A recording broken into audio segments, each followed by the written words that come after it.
बसम का गाना गाकर महंगाई और गैस बिल ज़्यादा आने पर अनोखा एहतजाज। कादी तब्दीली मौत आई है गरीब दी, ओ कादी तब्दीली मौत आई है गरीब दी।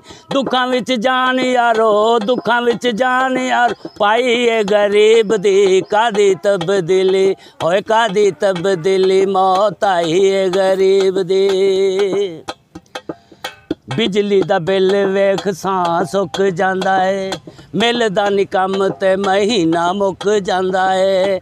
उतो बिल गैस ने ते हद ही मुकाई है, सच ते गरीबां लई क़यामत खोआई है।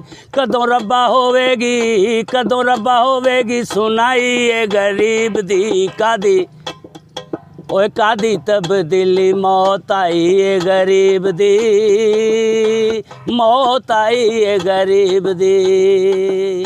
रोटी पूरी होंदी नी बिल किवें पूरे करिए, दस भुखे बच्चेआं नूं रोंदा किवें जरीए। गैस बिल ओ गैस बिजली दा बिल मौत बन गया है, खान लई गरीबां कोले कुछ भी ना रहा है। रियाज केड़ा सुनेगा, रियाज केड़ा सुनेगा दुहाई है गरीब दी। कादी तब ओए कादी तब्दीली मौत आई है गरीब दी, कादी तब्दीली मौत आई है गरीब दी।